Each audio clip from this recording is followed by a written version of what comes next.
หลายปีเติบบาดนี่เนาะรับนอนได้สบายก็เน้นหนายังบ่มีแต่บันไดคือเก่าพี่น้องเอ้ยที่มันว่าโอ้ว่าให้น้องเพิ่นเป็นบันไดขึ้นแนวเพื่อนมันต้องมีบันไดเด้เฮือนนี่บันไดก็ใหญ่โอ้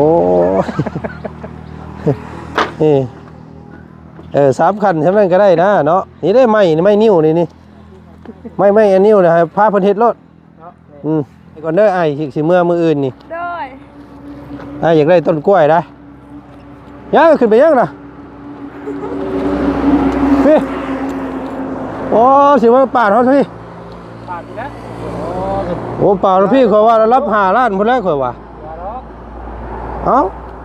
มันสูงเนาะน้องคงมีใช้ไปนี่ได้นี่ผู้ว่าย่างมาเบิ่งผู้เอาดินตัวนี้ไปถมหันพี่น้องเอ้ยเนาะมาขุดเอาโดดเบิ่งจะหาเสียมมาขุดเอาได้ข่อยอยากได้เด้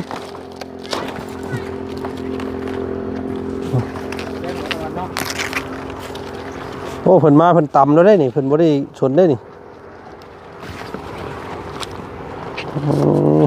ยังไงเนาะปลากล้วยงามซ้ำใบตองเคยได้กินเลยบ่มาเอานี่เลย โอ้เพิ่งต้มใส่มีเมื่อไรคืนยันเมนนี่แหละละมึงปลาไก่กับปีไก่ยังอยู่เป็นต้มมือละ2 ปี3 ปีกดกระมอนไอ้เป็นชิมาอยู่บ่จ้ะบอกเขาเลยได้เอาเบอร์ให้เขาเลยอ๋อโดยเฮ็ดบาทนี่เอาคนกูกลัวบาทนี่เป็นตัวนี้บ่มื้อนี้โอ้เพิ่นควัดก่อนเด้อพี่น้องเอ้ยทางนี้เนาะกอดให้เจ้าของก่อนเฮ็ดอ๊บนี่บ่ยิงสิข่อยเนาะ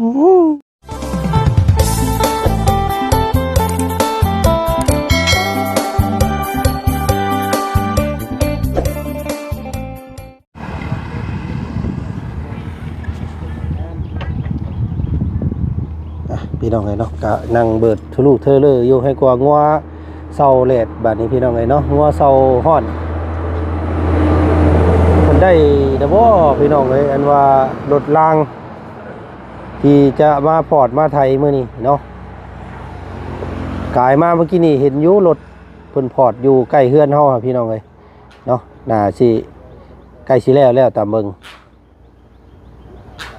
เป็นจังไดก็มาทักมาถามมึงนำกันอีกพี่น้องเอ้ยเนาะมื้อนี้ก็รุ่นเบิ่งว่าสิได้พอร์ตได้ไทยบ่มื้อนี้เนาะเพราะว่าต้องพอร์ตดินก่อนเด้พี่น้องเอ้ยจังสิได้ตั้งเสาเทคานได้เนาะเป็นจังไดติดต่อได้บ่สบายดีพี่น้องเอ้ยสบายดีล่าสุดให้น้องของมีเพิ่นว่ารู้จักคนขอดินอยู่2 คนบันดงแต่ว่าติดต่อให้บ่ได้จักคนเลยก็เลยโทรหาทางทีมงานสร้างแหล่ที่เฮาจะมาให้ตั้งเสาเทคานน้องเพิ่นน้องต้องมีแล้วแล้วว่าสิบอกให้แล้วว่าให้เฮาเบิ่งให้แต่ว่ายังบ่รู้คำตอบว่าสิมาได้บ่เห็นเพิ่นไทยอยู่หม่องเราเฮ็ดนั่นแหละกี่นี่ก็เลยว่าโอ้เพิ่นบอกแล้วว่าเนาะอยู่นี่คือสิง่ายอยู่ว่าซั่นพี่น้องเอ้ย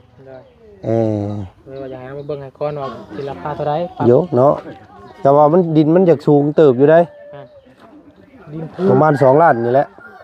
เขาคิดว่าล่มกับน้องก็มีมึงประมาณล้านหาแล้ว2 ล้านก็เฮ็ดอยู่แต่ว่าใกล้กว่าก็จะแพงมีแต่ปาดลงเลยถมปาดลงถมพี่น้องแต่ว่าก็ยากอยู่นิดนึงแหละเพราะว่ามันสูงเขาต้องเกตบ่ให้ดินฉลายลงมาเนาะถ้าขุดลงคือหมากเข็มจกนี่ก็ห้อยขุดได้คือกันแล้วแต่ว่ายันเวลาฝนตกยันมันเจือนลงคือเก่านะต้องให้เพิ่นถลายแบบให้มันเป็นได้รับและพี่น้องเก่านะใช้สารเรื่องตั้งเสาเทคานนี่อย่างเด้เพิ่นเรียบร้อยแล้วบ่ตั้งเสาเทคานนี่ถามทางสร้างว่านนี่ผู้ถามเพิ่นว่าตั้งเสาเทคานขนาด6x9 6x9แม่น6x9น่ะ20 ล้านบัดนี้เพิ่นมาโทรหาตอนเช้านี่แต่ทั้งโจอาจารย์เพิ่นที่ว่าซอยน้องก็มีประมาณจังไห้เฮือนได้ประมาณ9x7 7x9ใหญ่เด้เนาะแล้วก็ขอต่อน้ำสร้างเพิ่นลงว่ะขอตั้งเสาที่คานนี่เสาละล้านได้บ่เพิ่นก็เลยวางสายไปแล้วปรึกษาทีมงานก่อน แต่ประมาณ5-6 นาทีมันโทรมาใหม่กันว่าขอนำ15 ล้านได้บ่ล่ะวะ มันเป็นเฮือนใหญ่เนาะ7 คูณ 9ซ้ำนี้บ่ซ้ำนี้ละ7เนาะซ้ำเฮือนน้องเต็งจริงนี่แหละนี่7 อันนี้11ที่ไปผมชอบ ก็สิรุดมาซ้ำอันน่ะน้องอันนี้เนาะรุดมาหน่อยนึงพี่น้องเอ้ย อันนี้ห้องละ3 เมตรแล้วเนี่ย อันนี้น่าจะ8ไปจักในกว้าง8 คูณ 11 เกิด12ผมจัก 8 คูณ 12อันนี้เบิ่งแล้วนี่ ไงมันน้อยกว่านี้ อ๋อโทษพี่น้องเอ้ยก็สรุปแล้วจักเซาอันนี้เนาะ 12 เช้า โทษพี่น้องเอ้ยเนาะน่าดีอกดีใจน้ำน้องเพิ่นแล้วซั่นนี่เนาะ ก็พูดลงกับน้องคนอยู่ว่าเพียว่าจะเอาเก่าเสาแล้วคือทางเจ้าของเจ้าว่าเจ้าภาพเพิ่นก็ให้น้องเพิ่นช่วยน้องเพิ่นได้สำนั้นหั่นน่ะเนาะก็ลงกับน้องเพิ่นตื่นเพราะว่าพระอาจารย์เพิ่นก็อยากให้น้องเพิ่นได้ขนาดนั้นก็ลงกับน้องคงมีว่าถ้าว่าใหญ่ถ้ามันใหญ่12ต้นเนาะทางพระอาจารย์ซอยได้แต่ทางเสาเทคานเด้อถ้ามันบ่รวมบ่แล้วก็ คอยหาเฮ็ดไปเนาะ ทางน้องเพิ่นก็บ่เป็นหยังซำนี้ก็พอใจแล้ว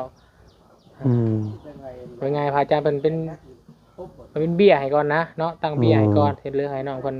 สานต่อ สารต่อพดน้ำพดในเอาอย่างนั้นมันออกมาเอาพ้นก็ให้น้องเพิ่นเบิ่งเอาหั่นแหละ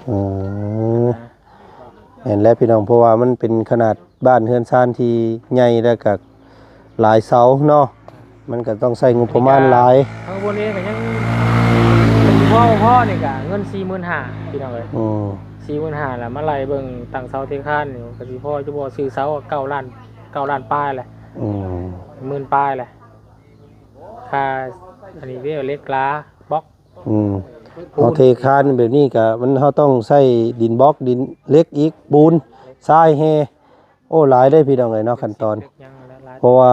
แฮทรายคุมื้อนี้ก็ขึ้นราคาเนาะเห็น ยังบ่ได้ก็รวมกับน้องของมีอยู่เมื่อกี้เรายังบ่ได้แล้วพระอาจารย์ก็มีแต่ซื้ออุปกรณ์กับเสามาไว้หันกับปัดดึงนี้ มายังบ่ได้อันตั้งเนาะพี่น้องเอ้ยก็ แล้วมันบ่มี เอาตามที่กำลังเนาะเอาตามกำลัง ทางกำลังแล้ว เพราะว่ารุ่นกันนี่แหละอันนี้ก็ได้พี่น้องเอ้ยว่าสิ เบิดเท่าไรเนาะเพิ่นอันนี้นี่พี่น้องเอ้ยโอ้ประเมินเบิ่งแล้วนี่ก็ถือว่าจะขอยว่าระดับคนเพิ่นสิเว้ามานี่ระดับ3พุ่นแหละ อุปกรณ์ที่อนามัยมอนิกรเนี่ยกล้วยดันออกขึ้นเทิงก่อน พากันขุดเอา เอารถปวดดันแล้วกวดไปเทิง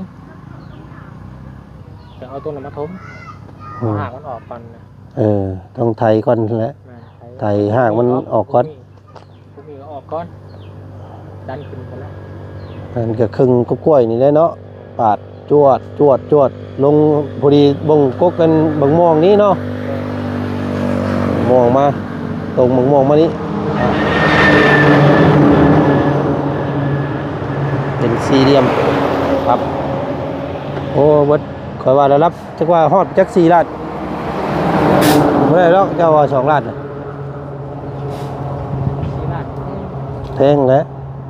ไว้ เพิ่นสิเว้าว่ามันสูงยากเพิ่นสิเว้ามานี่สิว่ามันต้องได้ปาดฮะ เพราะว่าพวกงบมันมิ่นนะพี่น้องเขาสิ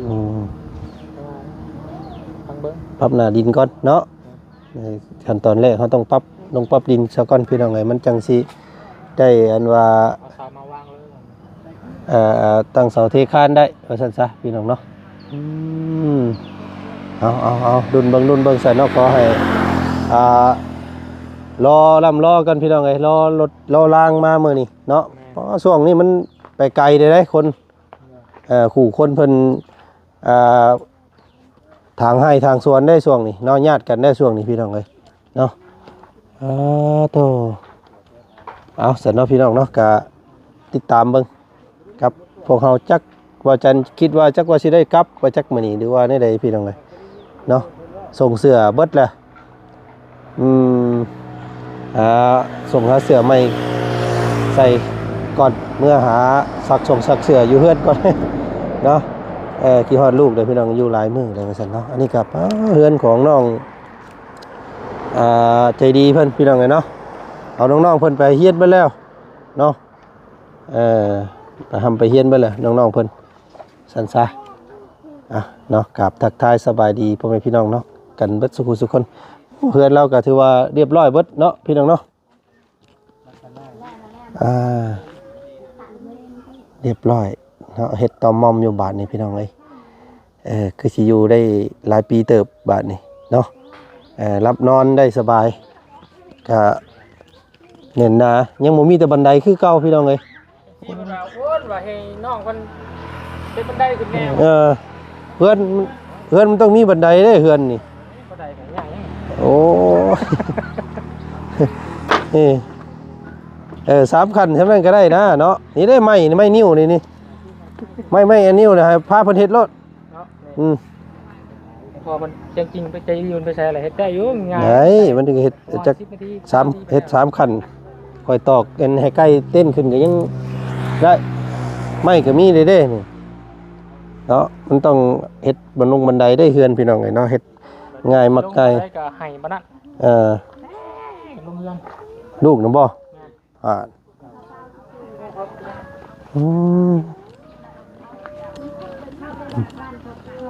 โอ้พี่น้องไงเนาะก็ถือว่า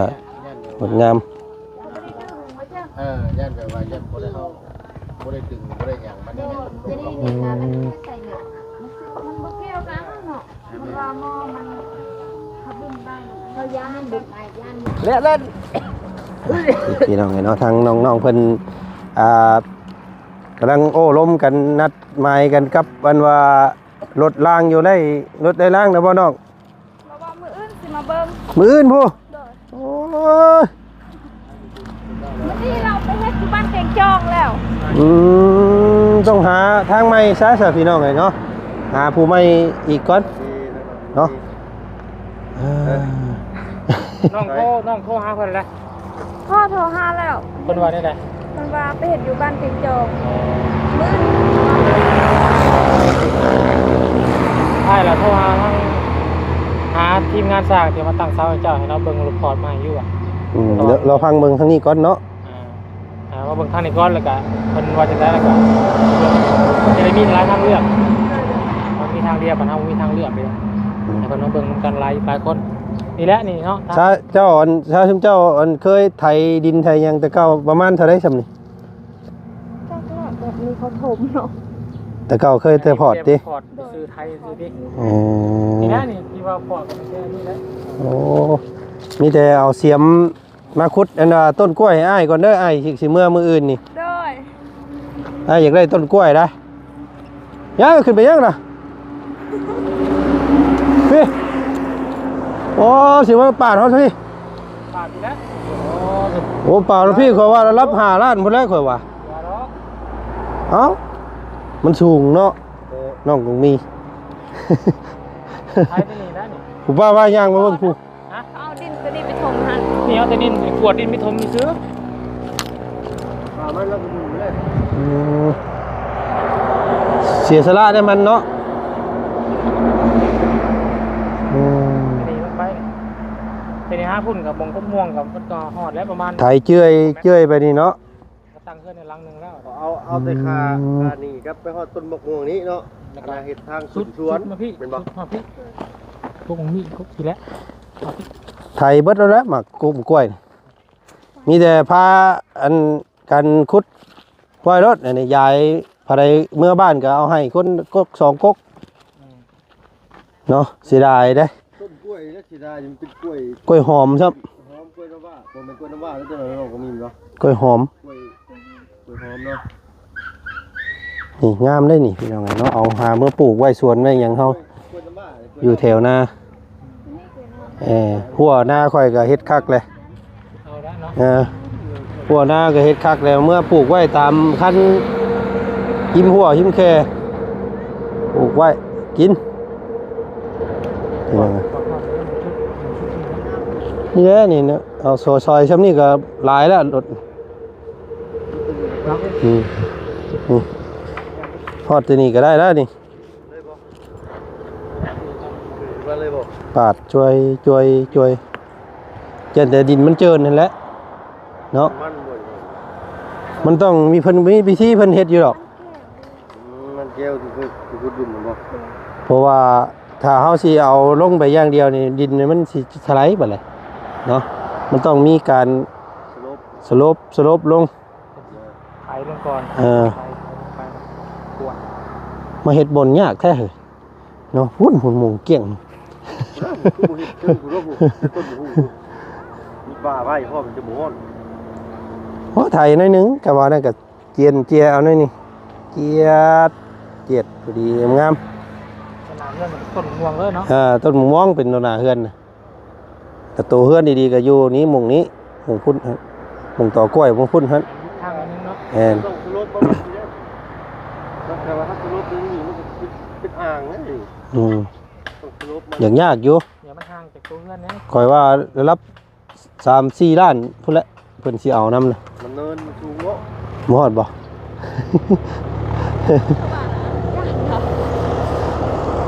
โย่มันชงสิยากใช่มั้ยข่อยว่านะเนาะเอาเดี๋ยวก็จะพ่อเว้าไปก่อนเด้อพี่น้องเอ้ยต้องให้รถพอร์ตเพิ่นว่าโอ้ลมเบิ่งก่อนเนาะนี่ปอกกล้วยก็มีแต่ตอกำลังงามซ้ํพี่น้องเอ้ยเนาะหามาขุดเอาโดดเบิ่ง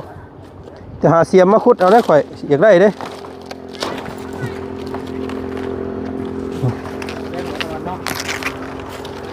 โอ้เพิ่นมาเพิ่นต่ำแล้วได้นี่เพิ่นบ่ได้ชนได้นี่โอ้ยยังไงนี่เนาะปลากล้วยงามซ้ำใบตอง เคยได้กินเลยบ่หมาอันนี้เลยนะ เพราะว่าอยากหลายเติบอยู่เนาะเฉพาะอันนี้นะหลายเติบอยู่ได้พี่มันต้องเพิ่นต้องไหลลงแต่พี่แหละพี่ จะหลุดแล่น เพิ่นเล่นพี่แต่ถ่ายตัวยู่ลงหุ้นเพราะว่าเฮาสิเอาแต่มุงหุ้นลงรถนี่มันอันนั้นเย็นมันน่ะเป็นเฮลโพดเป็นอะไรเป็นภูเขาโพดเนาะ เขาน้องๆเพิ่นไปใส่เบิดได้ซะนี่ ไปโรงเรียนหมดแล้ว โรงเรียนเบิดเลยมื้อนี้พี่น้องเอ้ยเนาะ ลายช่ำกับกล้วยก็เนาะเกิดว่า แพร่คัก เพิ่นเกิดเองเพิ่นได้นี่เนาะ ปลูก ปลูก ปลูกคือมันปลูกทีแท้ โอ้ตะกี้มันก็ห้ามันนี่แหละ มัน ลู ออก กหน่อติ เกิดออกนอนแล้วมันเป็นที่ อืม ปลูก มันเป็นดินงามเด้พี่น้องเอ้ยมันก็ออกงามเนาะกล้วยหอม เพื่อนคือมันสิบ่แทงนอกมันพื้นเทือนบ่ว่าคันบ่ถึกแดดมันก็บ่แทงที่เนาะ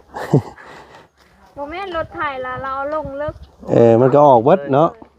มันก็ก้นกลเหงามันไปเบิดเลยนี่ เดี๋ยวตัดออกเพียงดินปึ๊บมันมีห่างแทงทำไมเนาะ แม่น คือแบบเฮาเฮ็ดสวนมันก็คือกันตะกี้ทำเป็นสวนกล้วยบัดนี้ละเฮากล้วยมันยังหมดแล้วเนี่ยละเฮาปลูกมันต้องออกหมดถ้าว่าออกบ่หมดมันก็คงไม่ เนาะมันก็คือกันเนาะมันก็เห็นบ่แม่นบ่เนาะเอาออกบ่เบิดให้มันก็ขึ้นคือเก่าหั่นเห็นบ่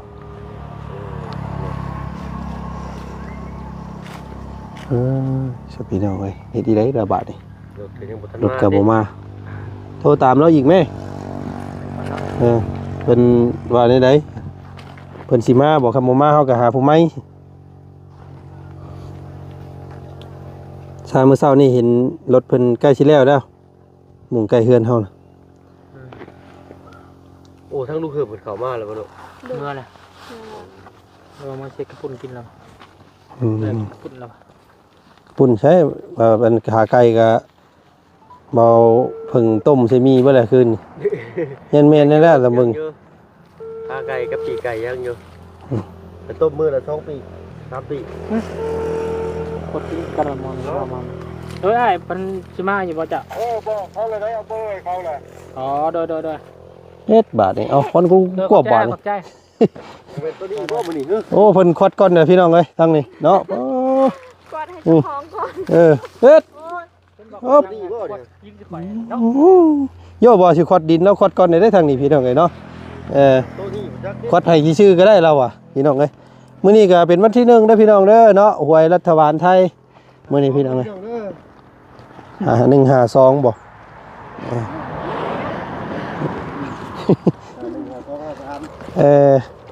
ไปสัตว์นี้ติไปหากินข้าวกินน้ำก่อนเดี๋ยวจังโล่ล้มกันใหม่อีกเนาะนี่ยังกินมื้อนี้ สิบบาท ปลาแกงปลาบ่ อย่าแล้วบ่เป็นหยัง ไปสิเจ้ากินซะติ ได้สิเจ้ากิน กินไป ไปให้น้องๆกิน ฮ้อน บ่เป็นหยังดอกเนาะไปหารถอีกก่อน โดย ไปหาสืบหารถอีกก่อนเถื่อมีอันน้องเกมเด้ หน่อยน้องเกมโทรอะไรเพิ่น บ่ครับ บ่ฮับ เพราะว่าเพิ่นไปเวียงเพิ่นได้ โอ้ไปอย่างนี้เนาะ มีเวียกไปเวียงเพิ่นเห็นน้องเกมสั้นบ่ยากหรอก ไปส่งสายด่วนเนาะ น้องเกมสั้นน้องเกมเพิ่นให้น้องเกมเพิ่นมาค่าเดียวเนาะรถใหม่ครับพี่น้องเลยเป็นกล้วยอันนี้เนาะกล้วยตัวนี้เนาะ โดย คักได้กล้วยหอมนี่พี่น้องเลยเนาะอย่าลืมเด้อข่อยสิมากวนเอาเนาะ แต่ว่ากล้วยนี่เฮ็ดแนวกินได้หลายบ่อย่างว่าได้หลายอย่างหมกต้มบ่ได้ ข้าวต้มเห็ด ต้มบ่ได้ เฮ็ด ขันหมกวงบกเบียง บ่ชี้คักอยู่ กล้วยนี่บ่ต้องกินสุกอย่างเดียวกล้วยเนาะ ไปปั่นเดี๋ยวบ่เป็นตา อืม ถ้าปั่นได้ปั่น สิพี่น้องเนาะรุ่นกันว่าสิราคาส่ำใดในการไถดินน้องเพิ่นในมื้อนี้พี่น้องเนาะก็งบก็แบบว่า รถขึ้นมาเดี๋ยวเจ้าก็ลองทำได้ ทำได้อย่างหนึงก็เสียอย่างหนึงพี่น้องเนาะถ้ามันแพงได้ก็มีแต่หาเบิ่งเติมอีกพี่น้องเนาะมันก็อยากเพียงอยู่น้อยเดียวหนึงเนาะมีแต่ไทยเจยลงเพราะว่าแถวนี้มันก็เพียงเบิดเนาะ ก็มีกันจอมอยู่นี่ โอเคเสียน้องเดี๋ยวเข้ามาหาใหม่อีกเด้อเนาะแล้วเอาลาก่อนเนาะสบายดีทางสาวกองมีพี่น้องเนาะไปพี่น้องเอ้ย ก็ไปแล้ว ฮะ โอ้ยเนาะทั้งรถก่อยก็ฮัดเป็นโพดดีๆพี่น้องเอ้ยรถก็เนาะหาล่างรถล่างก่อนเนาะมันง่ายได้นี่พี่น้องเอ้ยเนาะเนาะมีแต่รุ่นกันว่าสิมีการบุกเบิกที่ดินน้องเพิ่นอยู่ว่ามื้อนี้หรือว่าจังใดก็ติดตามเบิ่งกับพวกเฮาอีกเติมเนาะพอกันอีกคลิปหน้าเด้อพี่น้องเนาะคลิปนี้ทางบ่จันขอตัวก่อนสบายดีสวัสดีเด้อ